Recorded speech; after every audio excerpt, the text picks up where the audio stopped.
Esse momento máximo de tensão após o ataque histórico do Irã contra Israel acontece após décadas de uma espécie de guerra fria. Quem explica o histórico desse conflito é a nossa correspondente direto de Paris, Priscila Yazbek, que está de volta aqui na nossa cobertura. Priscila.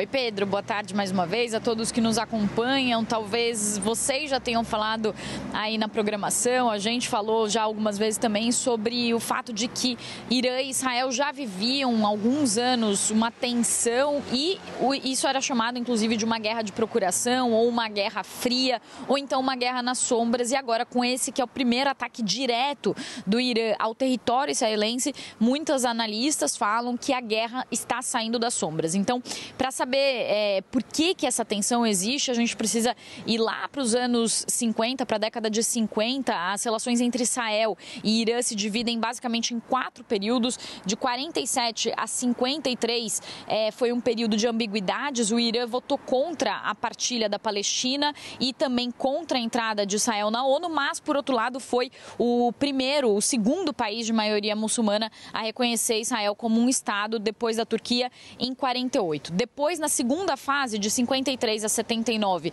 as relações foram amistosas e em 79 acontece a Revolução Islâmica, que depõe a monarquia e institui a República Islâmica no país, que é uma república que segue os preceitos do Alcorão e que passa a ser liderada por um líder supremo. E esse líder supremo, desde 1989, é o Ayatollah Ali Khamenei. E a partir de então, da Revolução Islâmica, o Irã rompe relações diplomáticas com Israel e deixa de reconhecer Israel como um Estado. Mais adiante, em 91, depois da Guerra do Golfo, quando o Iraque sai derrotado e também acontece a dissolução da União Soviética, Irã e Israel passam a disputar poder no Oriente Médio, o Irã como um representante do mundo islâmico, Israel como um representante do mundo judeu. E aí esse período começa a ser um período de mais hostilidades a partir dos anos 90 e aí a partir das décadas mais recentes, os dois países acabam trocando hostilidades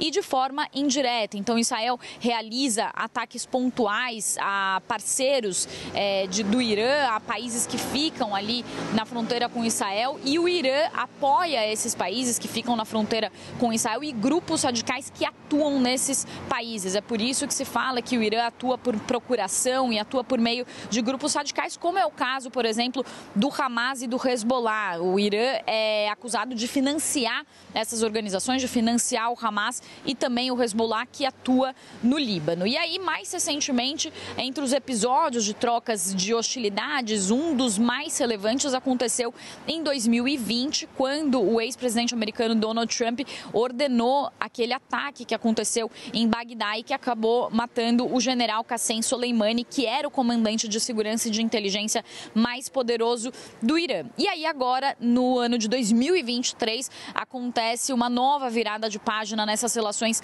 entre Irã e Israel, com a invasão, com a guerra entre Israel e Hamas e com o ataque do Hamas a Israel e depois a resposta de Israel com a ofensiva em Gaza. E aí mais hostilidades acontecem, diversos ataques foram realizados desde então por ambas as partes, desde o dia 7 de outubro, quando se iniciou a guerra entre Hamas e Israel. E agora, então, acontece esse ataque, que é o primeiro ataque que acontece dentro de Israel, feito pelo Irã. Então, esse momento, Pedro, é um momento em que o mundo inteiro se pergunta se essa guerra que estava nas sombras, ela vai sair das sombras e assim vai permanecer, com uma escalada e uma espiral muito perigosa da tensão na região, ou se a resposta de Israel vai ser uma resposta mais contida, evitando que essa guerra saia das sombras e mantendo essa guerra nas sombras. É o que o mundo todo se pergunta. Mas então é um histórico que já vem de tensões muito fortes, e essa tensão mais recente é uma tensão que foi criada, claro, por aquele ataque que aconteceu à embaixada do Irã, ao consulado do Irã na Síria, em Damasco, que deixou 7 pessoas mortas, 7 oficiais iranianos mortos, também 6 sírios, mas dentre esses 7 oficiais iranianos que foram mortos, um deles foi um alto comandante iraniano, que foi o mais alto comandante morto desde esse ataque ataque que eu mencionei que aconteceu em 2020. E depois disso, o líder supremo do Irã, o Ayatollah Ali Khamenei, disse então que ia responder, ia punir o Israel, que ele classifica como um regime maligno, por esse ataque. Um detalhe importante, Pedro, para finalizar, é que esse ataque que foi feito ao consulado iraniano não foi avisado aos Estados Unidos por Israel. Os Estados Unidos são um aliado histórico de Israel, mas vinham cobrando uma mudança de postura de Israel em relação à guerra em Gaza, também pedindo para que Israel evitasse uma escalada do conflito na região. E as informações que foram obtidas pela CNN, conversando com fontes do governo americano, são de que o governo americano foi avisado em cima da hora sobre esse ataque.